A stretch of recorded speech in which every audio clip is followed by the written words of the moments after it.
Hey, there you are. Thank goodness you're here today. This is our 60th broadcast of involving Tommy and friends. Sometimes I'm his friend. Sometimes he's got other friends. It's okay. I don't have any friends. You don't have any friends? We talk about travel and what's current in travel. And today, as we come to you live, it's October 31st, the last day of October 2024. Keep that in mind if you're looking at this later. Keep in mind information we're presenting may have changed if you're looking at it even a week later, let alone a month or a year later. But as of October 31st, 2024, this, to the best of our knowledge, is all totally accurate. For example, you want to start, Tommy? You want me to start? You forgot to mention that it's Halloween today. Are you excited? No, it's not. Well, you know, I'm not so excited because my granddaughters from England have been visiting me here in Minnesota for a whole week, and they left last night.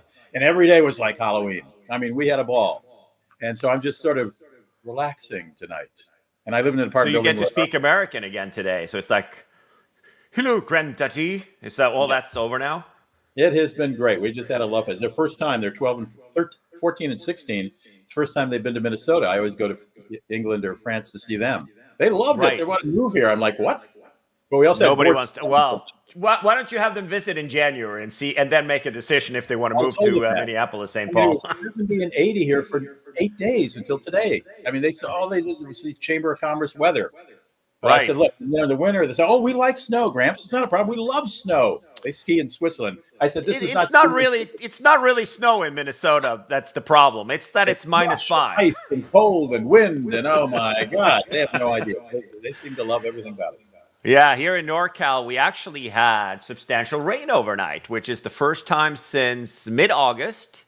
It rained a lot overnight, according to Melinda, who woke up from it. But I didn't. I slept through all of that. So that was kind of interesting. But yeah, like you said, a lot of things happening in the world of travel today. Let me get the ye old presenting tool going. Share screen. And I don't have a very good background here. I got to get some kind of fake background that looks nice. Anyway. Yeah, you're stagnating. We both are stagnating. We should have like Sydney Opera House behind us. That's good. I got a champagne bucket way up there on top. Yeah, no kidding. Well, I don't have even that. So we are going to start. We'll start with one of your gigs here that you had. Wait a minute. Where are all the tabs that I had open for you? Here we go. Oh yeah, this Legionnaire Disease. Yeah, Legionnaire Disease. It's like, is it for only French guys who've been in the military? Yeah, Legionnaire Disease used to be a huge thing on cruise ships, if you recall. I don't know, what, 8-9 years ago. I mean, it was people getting sick everywhere, and it's often caused by pollutants in an air conditioning or heating system that they haven't been cleaned adequately. But a dozen cruise ship passengers. 10 of whom had to be hospitalized, were sickened on 2 different ships, and the Centers for Disease Control and Prevention traced it back to private balcony hot tubs offered on the higher end cabins in the 2 vessels. So what vessels are we talking about here? Let's see. They don't identify them. How nice for the cruise lines. How nice for the cruise. That's good to know. And also mentions here, I was thinking about the same thing. Last month, 180 Royal Caribbean cruise passengers and 3 crewmen came down with gastrointestinal illness, featuring unpleasant symptoms like diarrhea and abdominal cramps. I guess cruise ship travel is a little bit risky, huh? Well, you know, whenever time you have a huge number of people locked in a confined space for a week, which they pretty much are, except for shore excursions, it can happen, you know. And plus, you know, hot tubs are warm water. I mean, germs love to grow in hot water. Yeah, that seems to me at whoever these cruise ships were, they didn't maintain and keep the level of chemicals in those hot tubs up to the levels they should be. I think that that can easily be adjusted, so I wouldn't be concerned about that. But it's interesting. Food is, you know, just quality. You know, keep food air conditioned, cooled until it's time to serve. I mean, I got sick on a business class special meal that I ordered on Delta flying from Paris to Minnesota a few months ago. Was that an apple? Violently ill. No, that's not the Apple story. The Apple is when I got my TSA, whatever, taken away, global entry. No, this was food, and I was locked in the laboratory for 1 hour. I can't even describe how ugly it was. Flight attendants kept not, sir, we need that. We need that laboratory. I said, you don't want to come in here right now. Anyway, so it can happen anywhere. Obviously, it can happen. People get food poisoning in restaurants, and as I did on an airplane. So you get them on ships too. The problem with ships again is you've got a lot of people eating from the same buffet, you know. And that'll do it. Anyway. Yeah, no kidding. No, I think people got to watch out for all sorts of things. We talked a few weeks ago about the Villa V, or about a month ago about the Villa V and their first ship, the Odyssey, where you can purchase a cabin on a ship that keeps rotating the globe, and you pay assessments per month that includes all food and drinks and everything on board a cruise ship, you know, whatever comes on board a regular cruise. You know, they clean your cabin, they wash your clothes and things like that. And it had some troubles getting off the ground, and now it seems like it's rocking and rolling. So I like to check in on this every week when we're doing the gig here, and it seems like today they are outside of Africa, and they're on their way to Dakar. Well, the last time we talked, they had just gotten out of port, which is what, Istanbul? Was that the port? Right. Yeah, that's where they departed from. No, not Istanbul. It was in Belfast. Oh, in Belfast. Oh, okay. But right. they're still boogieing along, huh? Right. Yeah. Now they were, as you can see, this is the last few dates. So on the 25th, they were in Casablanca. Okay. And then they went down to the Canary Islands, where they were chugging along on the 27th, 28th, 29th, and 30th. And then they are now chugging along the coast of Africa on their way to Dakar, and then they're going to go to the Cape Verde Islands after that, and then they're crossing the Atlantic. So it seems like it's going. There were some rumors about, this is a weird story though, because there's a ton of boomers on this boat that are doing YouTube channels and doing TikToks and super awkward channels, but it's like a car accident. You can't look away, right? So I'm obsessed by this cruise, but it's been like this ship. This has kind of been quiet now for the last couple of weeks. Itinerary has been updated on the website. It's funny that they have an Excel spreadsheet, which is the gig. So it's now going across the Atlantic soon, and then they were in Gibraltar. They were in Tangier, which is an exciting. Have you ever been to Tangier? I have not, no. That is a fascinating city in North Morocco. That is the vibe is crazy, but the food is fantastic, and it's like in your face, the whole place. And they stopped there and stayed overnight, and they went to Ceuta, which is, I don't know, that's not how you pronounce it. It's one of the two enclaves, Spanish enclaves that are in Morocco in the north. I don't know those either. I've been to Morocco, but not to either of those places. Right. Yeah, so let's take a look before we move on. We're not going to spend a lot of time on this to see how many cabins, if they've sold any.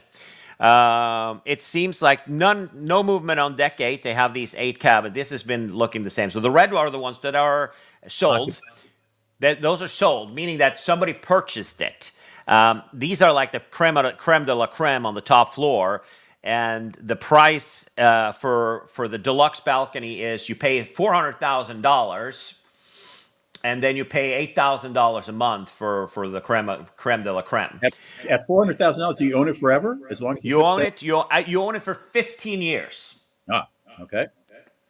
And then, which is kind of strange compared to others, but I think those are the terms. And then you pay a monthly fee of $8,000 if you're a solo traveler. But there are other, if we go down the decks, deck 2, as you can see, that is sold out. On deck 3, if you go to the lowest end of the cabins, you'll find that it is $164,000 to buy.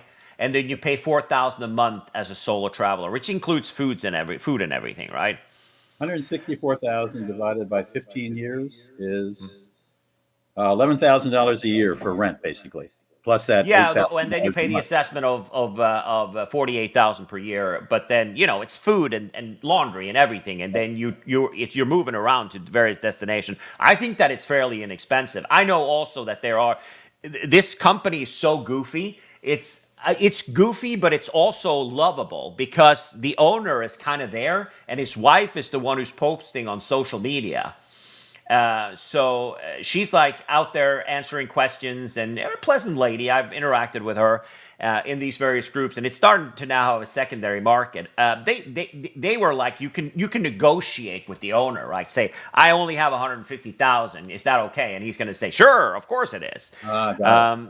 Depending on, of course, demand. He said that they were going to sell out before Christmas, but as you can see, there are quite a few cabins still available. There's between 200 and 300 people on board now. The capacity total is 900. Whoa. So, hey, Tom, let me ask you something. A viewer just said, where can I watch you on YouTube right now? How do they find us? Where can you watch it? So this is not live. We're just recording it today because we like to edit it to be a better quality and stuff. Oh, okay. And also when we screw up, we have the time to walk. If we say something that's not correct, we can go back and edit things. So you can most definitely watch it on YouTube, on both of our YouTube channels. If you search for Rudy Maxa's World or for the Frequent Traveler University, you'll find us both on YouTube with tons of content. I didn't know we weren't live. Okay. No. We stopped doing live a while back because it was a lot of goofball things that were said, and it's better to be able to edit. For example, the conversation we have now, we can just edit that out because it's not relevant whatsoever. Right. Okay. So, if you want to, would you buy a cabin on a ship and go around the world for 15 years? I don't know. I mean, I sort of want to go where I want to go when I want to go there, But I mean, if I can step off, though. There are people who are renting out their cabins for a month or two. Oh, that's interesting. Well, if I wasn't very mobile, for example, this was a great way to see the world. I didn't like flying, or I had trouble going through airports, and for some reason, because of a physical, problem, it sure is a great way to see the world. And if you got nothing else to do, and you don't need to see a whole lot of friends back home or in other places, or you have a lot of friends in a lot of other places. I guess I'd do it, and if I had the money. But I mean, $8,000 a month. I don't spend $8,000 a month on food. No, it's $4,000 for the cheapest cabin. I think that that's reasonable, and it has a window. It doesn't have a balcony, but it has a window. And you're a very if you look at your place where you're sitting right now. Right. You're a very organized and very orderly person. You lay out your clothes. You when you go into a hotel room, you pack things out and do all the crazy stuff that I never do. I open my suitcase and I take out what I need, and that's it, right? And you go into the bathroom, you have you take a little towel and you put your stuff, all the stuff on top of it and things like that, Yes. Unless I'm staying at a Four Seasons or somewhere nice where they do that for you. It's not happening in my case. So I think that a small cabin would probably be okay with you, right? Sure. Oh, yeah. I'm not going to spend. Yeah, I'm there to see the world or meet other people, I guess. No, I'm not going to spend a lot of time in the cabin unless I'm reading and sleeping. So. There you go. Yeah. All right. Quick shot here at Park Hyatt in. Oh, let's see how I got us to the. We all of a sudden we stopped sharing the screen here, so we got to go back again. Forgot how to do this. Can we start with United Airlines while you do that? Yeah, we can talk about the changes to the Premier program. They're kind of like fairly straightforward changes, right? Yeah, you're just going to basically have to spend more money and fly more miles to achieve elite status in United's program beginning next year. They, again, want to call out people who aren't serious. To achieve elite status... Is that the way it works? They want to make sure that the people are really loyal? Yeah, they want to call out the losers. Now, you can get achieve elite status just by putting money on the United co-branded credit card. You're telling me there are banks that operate an airline? Yeah.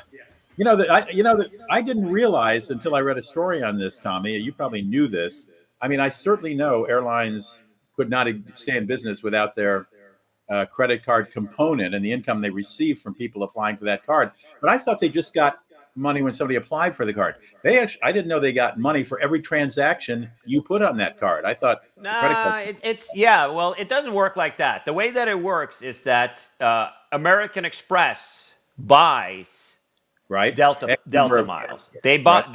Are you ready for it? Last year they bought $9 billion worth of Delta miles, which is why Delta made money. Yeah, the three airline, the terrible three, as I call them, would all be bankrupt if they would be Chapter 11 up the yin yang. They cannot afford the operation they have today. I think Mr. and Mrs. Front Porch America would be stunned to hear that. Yeah, there is no airline in the U.S. that no airline in the U.S. That's why Spirit is struggling, because they don't have the same reach in their frequent flyer program, because they don't have any international partners. You only get to spend miles and points on a very limited amount of things. So that's why we're seeing Southwest now making agreements with Iceland Air and other airlines, so you can get to Europe using your Southwest miles soon. So that's a cool gig. So it all is about. It's all, and also, Spirit doesn't have an attractive credit card offer. They don't have any lounges you can get. So, as you know, with some of the credit cards that you have, you get into the Delta lounges, you get into the United lounges, and American, et cetera, et cetera. So, when you don't have that, they don't have the same incentives like the big guys have to offer. So that's why they don't have as much of a credit card presence as the other guys. But no, I mean, if the legislation that's now going on, they're attempting to get away the fees that so for in layman's terms, the fees that credit card companies charge for merchants to be able to accept the cards is a fee between X amount up to $3-4, right? Or 3-4%. If they in the EU they have legislation that it can only be a maximum of X that a credit card company can charge for the interchange. It's called an interchange fee, and this is what they charge the merchant. When correct. Something's charged. Correct. So that's why credit cards are a thing in Europe, but not nearly as much as it is here in the U.S.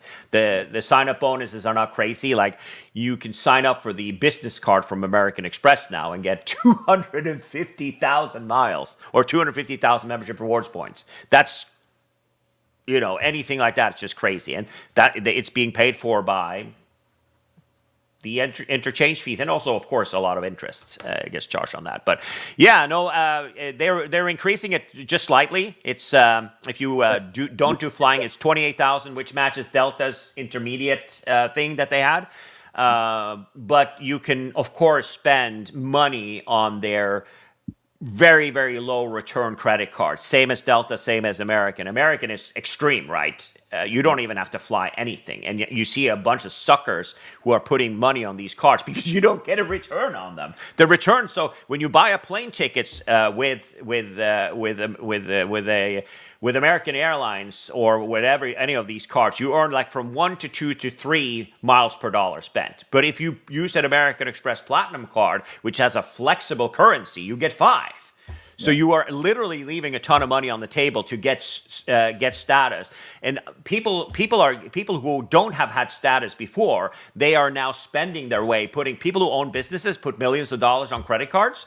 Right. And of course, United is cleaning out, and all the other guys are cleaning out with this stuff because they're selling these points to the banks who are issuing these cards. The Norwegian guy means cleaning up, actually. Yeah, right. Cleaning out, I said. Yeah, it's cleaning up.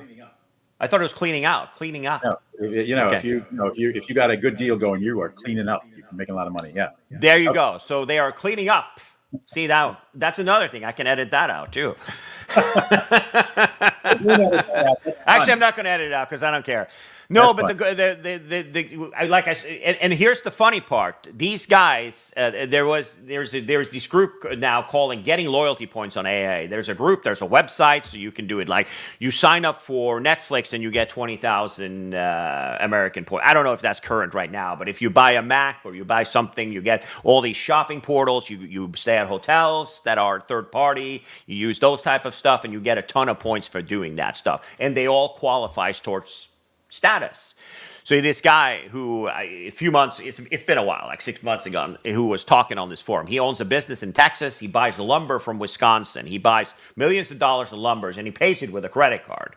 And he puts all of the stuff. He earns 1 mile per dollar spent, right? Which is so he could have gotten the Venture X card from Platinum.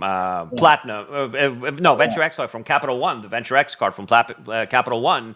And gotten 2 miles per dollar spent. So if he spends $5 million on that, it means he's given up on 5 million points instead of the 1 that he gets with American. Right. And that gave him top tier status on American. He's one of the strong. He gets concierge key and he gets all of that stuff. And how much does he travel per year? He goes to Cancun a couple of times. He goes to Wisconsin a couple of times to visit his vendor that he buys the lumber from. And then he goes to New York for a trade show. That's it.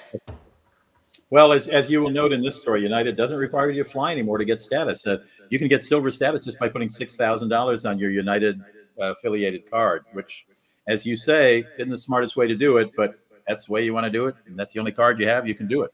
Okay, yeah, moving on. It is absolutely crazy. But there you have it. All right. We're moving into Sindalah Island. So, excuse me.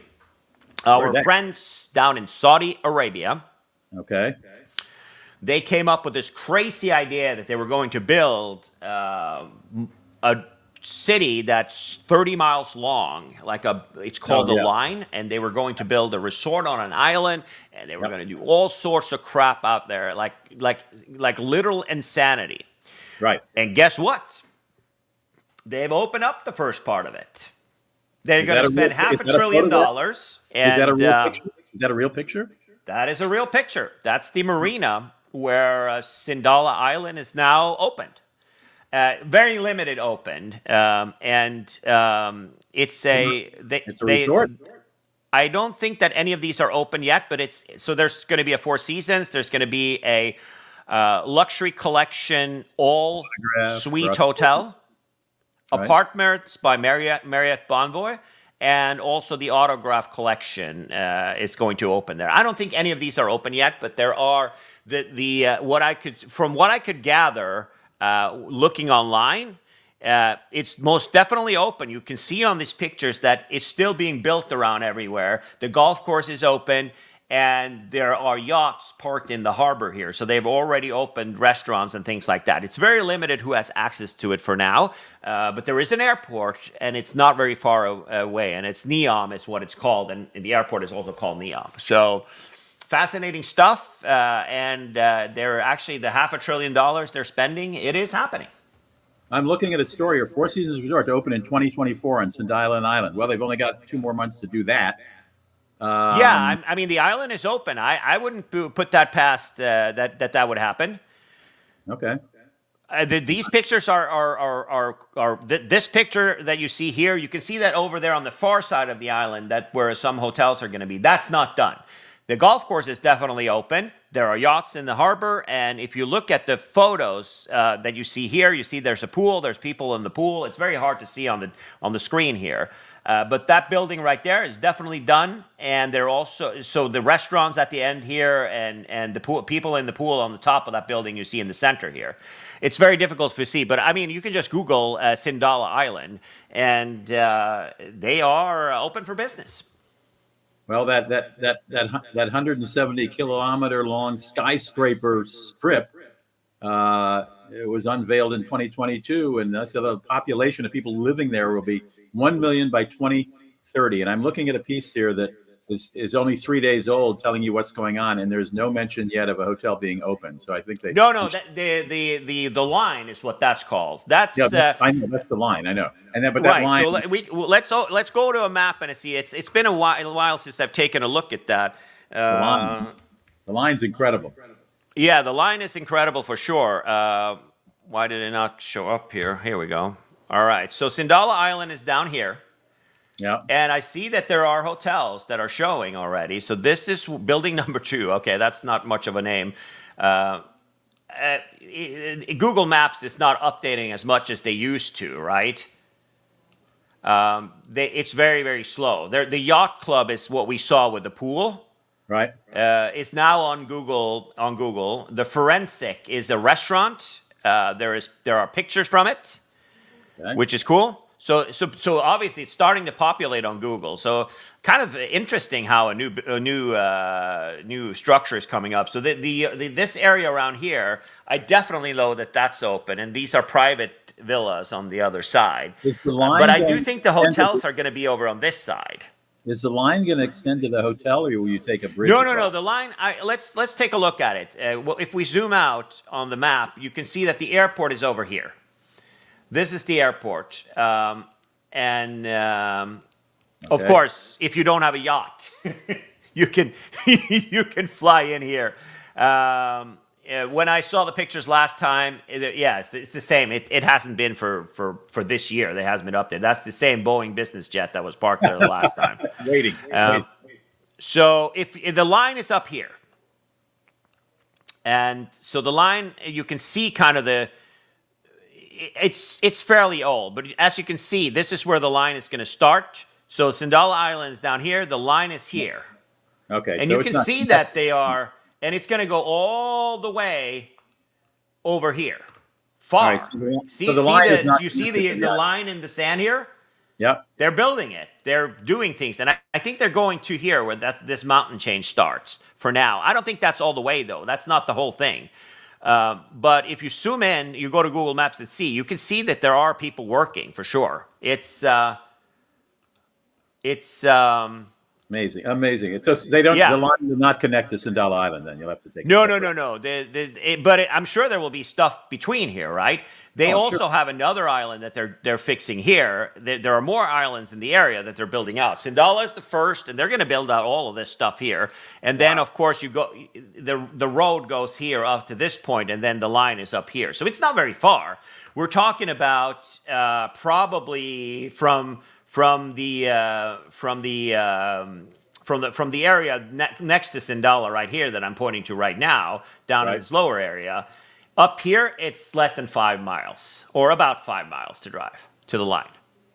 Wow, this is going to be incredible when it's done. I mean, I'm not going to be alive when it's done, but it's I can see my grandchildren vacationing. I think you'll be. I think we'll see something up in 2028, 2029. We'll see. Yeah. No. Okay, put Saudi Arabia on your bucket list. Check. Yeah, put the bucket list on the thing. Yeah, so the initial hotels, there's a Four Seasons, there's Marriott are heavy in here. Autograph is obviously a lower end hotel. That's not a luxury hotel, right? That's like a 4-star. And then Luxury Crescent will have a resort. They will have an all-suites hotel, and there will be an apartments by Bonvoy too. I don't know what that means, but it's a new brand that I've never heard of. All right, let's go over to more pleasant things, which is Austrian Airlines have decided to abandon Twitter. They have said we're hopping off Twitter. Because here's the statement. Austrian Airlines is leaving the platform X as an increasing spread of hate, agitation, and disinformation is perceptible. Yeah. And this is not compatible with our values. Okay. Austrian Airlines is pleased to continue to keep its communities up to date on social media platforms like Instagram, TikTok, Facebook, and LinkedIn. Wow. Well, take that, Elon. That's an unprecedented move, isn't it? Yeah, take that, Elon Musk. Yeah, he's doing wonders over there. That's it's a little bit of a goofball, that guy. Let's not get into politics, but I thought this was kind of an interesting news reported by Matthew Clint over at Live and Let's Fly. All right. And then speaking of the last thing about our friend Rick Steves, how's he doing with the cancer, by the way? He's been sent home and apparently is clean. He's recuperating. Beautiful. And he has endorsed Kamala Harris and links Trump to Hitler. So he's all afire up there in Seattle, huh? He's on the page. Yeah, he's on that page. All right, I would expect that of Rick, since one of the first guys to really speak out for legalization of marijuana. You would probably gather he's liberal, and he is. I know him personally, and so do you. It's not a surprise, but I don't know. Are any of his fans going to vote for Harris because he endorses her? I don't know. I think that people know how he is, and people who are his fans, which is millions and millions of people, they know how he is, and he has been clear about his policies. I personally think that he's a level-headed guy, though. I personally, I would not endorse anybody if I was somebody like him, because it's just. I get it that there's a lot of polarization right now, and I do my things, and as you know, I do my things and you do your things, but I don't think that there's no need to antagonize with 20% of your fans who might feel otherwise. Let's put it that way. Yeah, I think he can endorse Harris. This Hitler rhetoric is kind of a little bit over the top, but I personally, I think that I would rate this up there with the same thing that. Whoop, there was a cat. I would rate there up as rate this up there as Elon Musk going crazy. Also, of course, Rick Steves is not on stage with Kamala Harris, nor is he going to be part of the next organization like Trump is planning for Musk. But it's an interesting thing nevertheless. All right, ITA Airways is this is actually not news, 100% news for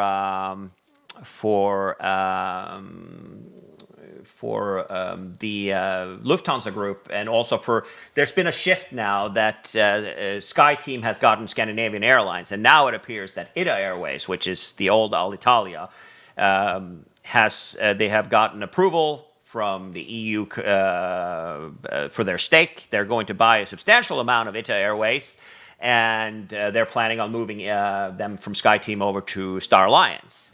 Alitalia obviously has a union history that's quite interesting, so lots of strikes and lots of delays and lots of good food on board, and also lots of good wine and beer, but as one would expect for an Italian gig. But they went bankrupt and it was liquidated, as you know. Alitalia was, and ITA Airways appeared, and Lufthansa is now taking a leap here to take over the airline, and it's now also progressing. So we're going to see something hopefully by the end of the year. That's a nice addition to the Star Alliance, since the Star Alliance lost Finishare to Delta's alliance. So.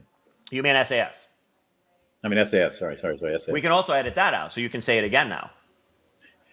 Well, that's a nice addition to the Star Alliance, since SAS moved out of the Star Alliance and into the Delta Alliance. So, okay.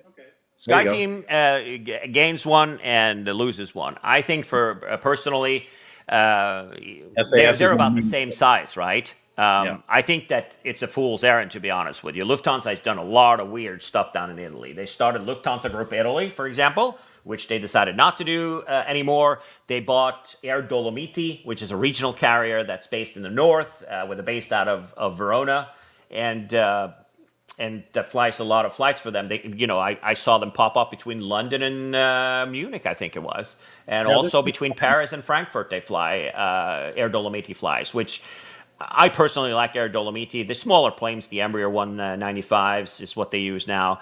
But the catering is great if you were in business class, because it's Italian food. So but it'll be interesting to see. They have the green light, and Lufthansa is taking over 41%. We'll hope that the unions don't go crazy and that it could be successful. All right, then should we go to San Francisco?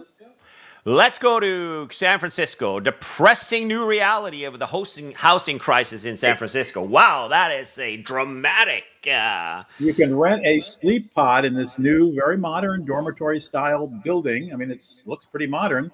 You can for $700 a month. Who can live for $700 a month lodging-wise in San Francisco? No one. But if you got a gym you're a member of, you can go shower every day and go to bed at night in the sleep pod, or wake up in the morning and go to your gym and shower. $700 a month. As long as you don't have a whole lot of personal belongings you have to store anywhere. I guess you get a drawer there, it looks like. But I don't know. This could be, I mean, if you're a business person starting a company and you're on a tight budget and you have to stay in San Francisco for a month, what the heck? For $700, you can't beat it. As long as you have a place to, Yeah, I think that probably is for weekly commuters that come in on Monday and stay until Thursday. It's a great alternative for that. Yeah, if you got a place to shower, and you can store some stuff. So you're not there. You have your things. You have a wardrobe. You have your stuff, and I'm not seeing that as a bad thing. $700 a month is it's still money, but it's not crazy for when it comes to San Francisco. That's nothing, right? No, you probably pay $600 a month at the Ritz-Carlton. $600 a night for one night at the Ritz-Carlton. Right, exactly. All you do is go sleep there sometimes for business people. They just sleep there. Well, you could also use like the Courtyard or something like that. It doesn't have to be a Ritz-Carlton. I think the leap between a box and the Ritz-Carlton is quite high versus a Courtyard or like a Hampton Inn or something like that. There are some options, and various times of the years it is. So I think it's all based on that. But I don't think anybody lives there. I think that probably it's weekly commuter that does it. Yep.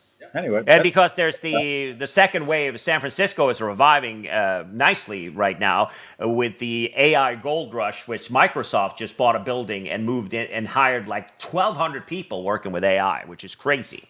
So that's quite interesting. And I just read in the Wall Street Journal this morning, Microsoft had a record quarter last year and made $20 billion last quarter. So they're doing all right.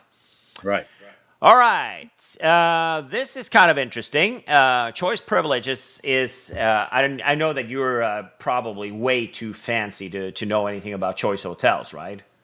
Well, I know about them. I haven't stayed in one in a long, long time. But no, you tend to do more fancy stuff than that for sure. And so for those who know choice privileges, it's kind of a little bit of a hidden secret.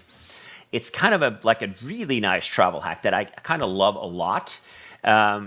Because they have worldwide probably 7,000 hotels. really? But they have 7,000 hotels, and they Do they have different names, some of them? they here they're various brands, but the point is in the U.S. yes, it's Country Inn and Suites, and it's Comfort Inn, and it's Clarion are the kind of the quote unquote nicest one, etc., etc. And Choice hotels, what is it called? The Comfort Inn is some of them. All are usually by the side of the road, junk and mold, and behind the curtains, and like the lower end of the scale. They have one brand that's kind of up and coming that hasn't really taken off, which is the Cambria. Is what it's called, which is a little bit more fancy, but nothing, still not up there. But they also acquired, as you know, Radisson Americas recently too, right? That's a lot of And hotels. so you can also do there. And there's the good news is that there, if you go to Europe, they have actually a ton of hotels that are passable. They have, for example, in the Nordics, which is the best area in the world to redeem these points. You have some Radisson collection. There's one opening in Venice. There's some in they're starting to be good. All the Nordic brands are Choice hotels? All the Strawberry hotels are in Choice. It used to be called Nordic Choice, and now it's called Strawberry, which means that the best hotels in the Nordics, many of the best hotels in the Nordics you can use your Choice points to redeem for, and often at a very, very, very good rate. The objections have been, or the problems you've been, since usually when you go to the Nordics as a tourist, you plan that well in advance, right? And you need to have your hotel secure. Well, they only allowed you to do 90 days before to book a redemption room. And the availability has always been really good. I've never had an issue with it. To be honest, it's like, because there's so many in the Nordics, many hotels in the Nordics, so you can find it. But maybe what's happened is that my preferred hotel, I like to stay at the Amerikalinjen in Oslo, or I like to stay at the Thief in Oslo, two nice 5-star hotels that requires very little points to redeem for. But 90 days out, it's probably not available for my first choice, but there's secondary choice, like the Clarion Oslo is a great hotel. The Nordic Lights or Northern Lights is called in Stockholm. The Villa Copenhagen in Copenhagen, fantastic property, also 5-star, but might not be available 90 days out. So now that is changing. You can book up to 50 weeks out with your points, which makes these points a lot more valuable. It was a unique thing. They're also making some other changes to it. They're lowering the rates from the minimum of 8,000 to 6,000 per night. Points. Points per night, yeah. 6,000 points per night versus what it used to be 8,000 points per night. So they're probably going to make some changes to the redemption stuff, and they're also making premium rooms available in their program. So, which is not really that good news, because the way that they used to do it in the Nordics is that every room that's not a suite you could choose from. So, for example, the Clarion the Hub in Oslo. Or the Clarion Copenhagen Airport, they have these deluxe rooms. So the categories are like standard room with a view or something like that, and then you have superior, and then you have deluxe. And deluxe means a larger room, there's a couch and some other things. They were all the same rate, and I expect that now they're going to get rid of that, and they're going to have a premium for those, which is kind of lame. And of course, you're not going to get any upgrade rate in the Nordics. The good thing is, though, you can purchase these points. They're for sale. So you don't even have to be a part of the program. What I did and Melinda did is that we purchased the maximum amount of points, which I think is about 260,000 you can buy a year from this offer. It's from the, what is it called? The thing where you can buy points by the association, the American Travel Association in May. Oh, they do that 1 month thing? It's called a, my goodness, it's called, I can't even remember what it is. Is that where there's a different deal every day for the month? There's a different deal every day. You were right. I don't remember what it's called, but I will. I'll look it up and put the link in the description in the video so you can find it. It's once a year, and Hyatt points are gone in 2 seconds. You cannot find them. It's greatly discounted. Choice points, it's readily available. We were like 2 hours in, and then still it was available. And we buy the maximum you can have. So as an example, so the average redemption for us for a nice hotel, 4 or 5 stars in the Nordics and in Italy and whatnot, $90 is the cost of buying those points for something that might be $400, $500, $600. So the value is great. So something to keep an eye on. That's your tip of the day. It's not like it's a big secret, but not a lot of people who are outside of the miles and points area does that. But the value for buying points to use here in the U.S. or like in the Caribbean and stuff, the value is not there. Okay. Well, if I'm going to the Nordic country, I'm going to call you up and ask for the names of those hotels that you like there. Thank you. Right. And are we over? Last thing I have for today, we're a little bit overdue here on the time. So the last thing I have for today is that Airbus is delivering their first, yesterday delivered their first Airbus A321 XLR. And it looks like an Airbus 321, doesn't it? I was going to say, is it supposed to be longer? No. It's not supposed to be longer for sure. What? It is supposed to fly longer.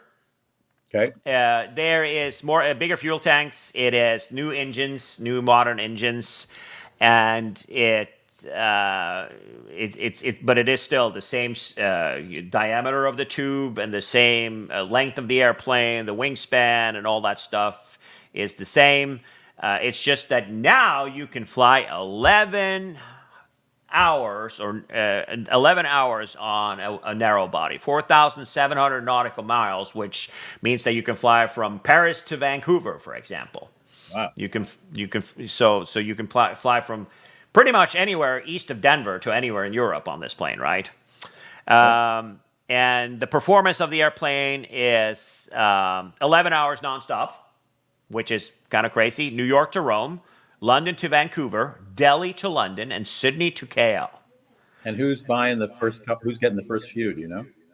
Iberia is the first one. Here's a picture, and here's the inside of it. So it has business class seat up front, a grand total of 14 seats, which are going to be suites, and the rest of it is cattle class. So when you go on a Delta 321 or a Delta 320 or anything like that, it's the same story. And it has a grand total of 182 seats, which is a pretty hefty number of seats on a 321. The maximum capacity is 220.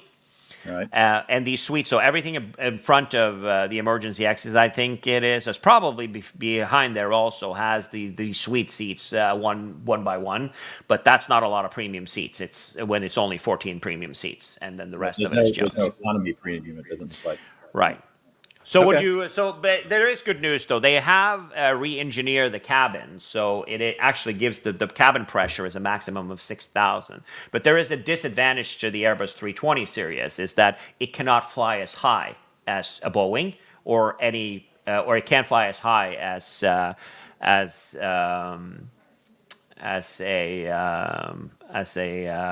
wide body can. So you can fly a wide body to 42,000, 43,000 feet. The service ceiling for a 321 or any Airbus 320 is 39,000. So it can't work the whole spectrum of altitudes where it might be congested and might have to it has that disadvantage. So, but at the end of the day, what do you think? Would you want to sit on a 3+3 across the Atlantic? Well, I certainly have many times. As long as I get an aisle seat, I'm okay, frankly. Well, I think that at the end of the day, we're talking about this instead of yeah, I get it. Big area to move around. You have It actually looks like they only have one toilet on this thing. I was just going to say, where are the middle lavatories? There aren't any. No, they didn't put that in there. Okay, well, I'll have to use the bathroom in the airport before I get on the plane, but I'll do it. Yeah, but I mean, at the end of the day, they have. So that means it's 182 people, 182 seats minus the 14. I presume there's a bathroom up front somewhere, but I don't see it. There is a bathroom up here on the left. Oh, yeah. Oh, okay. Got it. But then there only one lab in the back, which I find kind of interesting, to be honest with you. Yep. They opted to do more seats back here, looks like. That's kind of crazy that you have one lab for 168 people. Yeah. For if you're going to fly from Paris to Vancouver or from Madrid to the first route is Madrid to Boston, right? That's the first route they're opening. Well, I can make it. You can make it. And I think at the end of the day, it has to do with when it comes to cabin comfort. I mean, I back in the day, they used to have Boeing business jets going across the Atlantic that were all business class 50 seats. I used to fly that for work quite a bit back in the day. And it back then it had it didn't have the same cabin comfort, meaning that it was noisy. It's much more quiet on a wide body. This is obviously they have done things with the pressurization, so you'll come up more refined. But in reality, for the passenger experience, it's going to be exactly the same as flying a 321 on Delta or a 321 on American, right? Okay, good. Well, thank you. Let's keep in mind that we recorded this on October 31st of 2024, so all the information, to the best of our knowledge, is current and accurate. If you're watching this later on YouTube or on Facebook or anywhere else, just keep in mind October 31st, 2024 is when we are talking live, and some of the information may have changed. Okay? Nice to see you, Tommy. Haven't seen you in a while. You too, sir. Ciao, bella. Ciao.